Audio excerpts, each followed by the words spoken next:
If you're looking at getting into the resale market, it's the perfect time. Based on some research that they've been doing, this market is supposed to grow by 2025 almost double. Definitely something to look into. These do's and don'ts that I'm going to go through are going to help you out.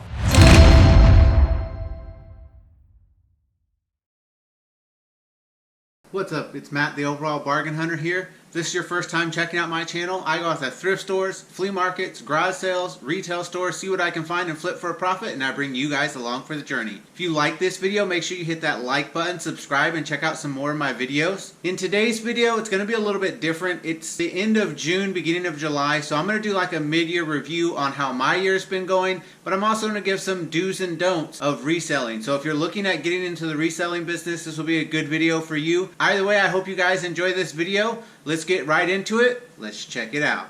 We're halfway through 2023 and I've learned some great things this year. I'm doing better than I was last year, both at the market and online, so I feel like I'm trending in the right direction. One of the things that I've done at my marketplace is I've gotten new products. So I've been selling shirts and hoodies and different anime things for the last year, but this year I also invested in some plush backpacks, and when I first got them, they took off. That's one of my first do's, which is to research and know your market. At the marketplace that I'm at, I see customers all the time with different Hello Kitty and anime stuff and different things, so that's why I ended up getting these plush backpacks, because I saw that there were people who are interested in Hello Kitty items. So that's one of the do's, is to definitely know your market, do your research, and see what works for you. If you're just starting out, that's really important. You're gonna have some hit and misses. Research your market, find out what's selling around you. You don't wanna have exactly what everybody else has though, so you do still have to try to stand out and make sure that you have something that people want that they can't necessarily get everywhere. One of the first don'ts that I'm gonna talk about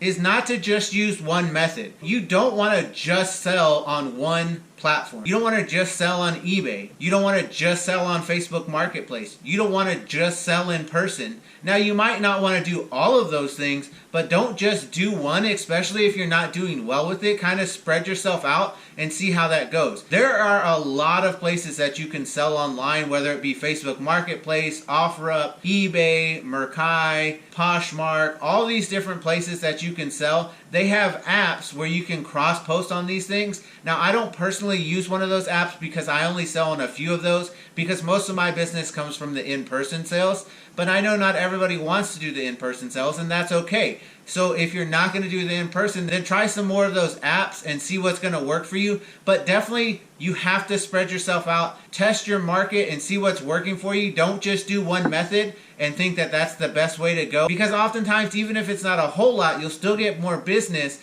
posting on multiple platforms. Speaking of the online sales, you definitely want to have an online presence if you're a reseller. You don't want to just be in person because you miss a lot of customers. Your local market is definitely not as big as the online market. Now, with that being said, I'm not saying that you have to go out there and build a brand new website and have this eBay store, or even necessarily all the social medias. Now, I personally do use social media. I have a Facebook page for my business. I have an Instagram for my YouTube stuff. So if you're not on there, make sure you follow it. I'll put a link in the description below. I know, shameless plug, but definitely if you're not already, follow me on Instagram. When you're doing an Instagram, you can use it for sales. You can use it for just updates for your business. If you have a personal account, you probably want to create a separate business account for your business, but that's up to you as well.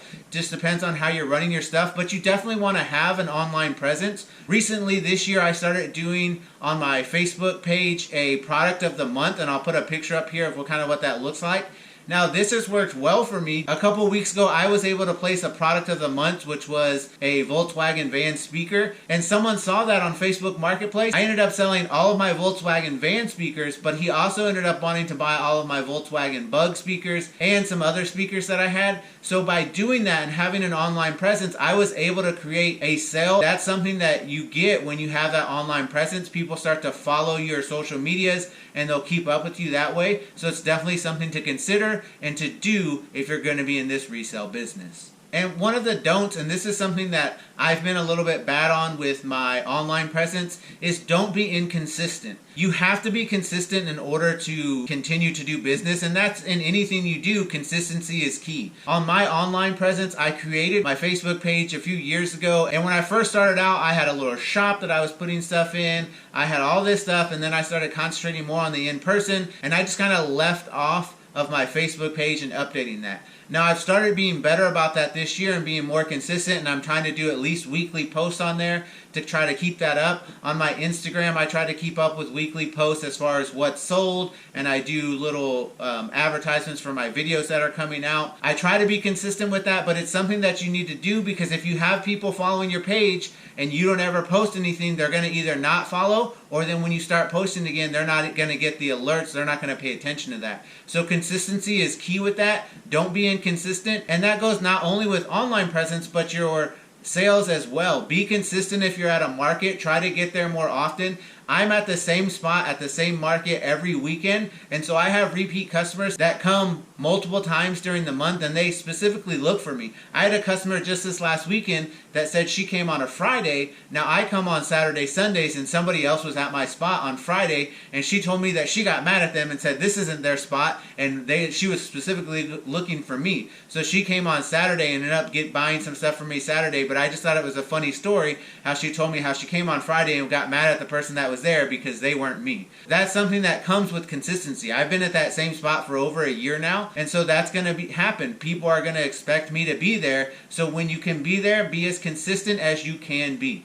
Alright, one of the other things with my business, personally this year, I've done more in person, which means I haven't done as much sourcing out at thrift stores and flea market and all that kind of stuff, which I know affects these videos. If you've seen a lot of my videos lately, it's kind of some of the wholesale stuff and different things like that. I'm not going as much to the other places because I'm making more money off of that wholesale stuff. But you still have to get out there and try it, and that's one of my other do's, is to make sure that you're taking risks. And I don't mean to take huge risks, but if you're out at the flea market and you see something, or you're out at a thrift store and you see something that's cheap and you think, well, I might be able to do well with that, and it's cheap enough, go ahead and take a chance on it. I'm going to show you an example of something like that. So I was just at a Goodwill the other day, and they had records 5 for $5. The reason I ended up getting them was because of this Sophie Tucker, and I don't have any idea who that is. I don't really do vinyls very well, but the reason I got it, so you can see here that she signed this, it's copy number 240, so this is just something that I'm taking a risk on. There weren't a lot of sold comps, but I thought since it was signed and it's a numbered copy thing, that I would go ahead and take a chance on it. It was only $1, so if I don't make money on it, that's okay. I lost $1. That's not a big deal. But it's something that I was willing to take the risk on, because it might be something that brings in $30, $40, maybe $50. I'll do some more research on it and see. Hopefully it's something that sells, but if I sit on it, this is not something that's going to take up a lot of storage. That's something to consider as well when you're making investments, is storage space at your own home. This is something that I took a risk on. Definitely take risk on things when you're doing your business. They're not always going to pan out, but when they do, it's great. Now, when I say take risks, I don't mean to go out and over-invest in something. That's one of my don'ts, is don't over-invest. Don't spend $50, $60 on something that you're not sure is going to sell, or buy a whole bunch of one item and take a risk that way, because you might be stuck with that. Or buy something really big that you don't have the storage space for, and then you're sitting on it for a long time, so you ended up selling it for cheaper because you just need the space and you have to get rid of it, so you lose money. So those are things to consider, but you definitely don't want to overinvest, and part of that has to do with that first do, which is doing your research. Do your research, see how much it sells for. You can use different platforms to do research. Some people like to look at retail prices, some people like to look at eBay sold comps, which is personally what I look at. But don't overinvest. If you're looking at something and the retail price is like $100, that doesn't mean you're going to get $100 for it. I generally go by the rule of half of the retail price if I'm looking at retail prices. So it's just something that you got to look at. I use eBay sold comps a lot because that's something that is actually relevant to what I do. I resell a lot on eBay. So I'm going to use those eBay sold comps as my biggest form of research, or my biggest comparison. Now, most of the time, I don't spend a whole lot on any items. I do spend pretty cheap, and if you've seen some of my videos, I do a lot of like mystery boxes or those bundle boxes at the market, and I get items for really cheap. So if you look at my Instagram, which I know, and again, another shameless plug for that, but if you look at my Instagram, a lot of times it'll say that I paid like less than 50 cents or less than $1, and that's because I bundled all these things together and I'm getting them for cheaper. So that's the way I like to do things. I know a lot of other resellers don't do them that way, and it just depends on what works for you. So you got to figure that out.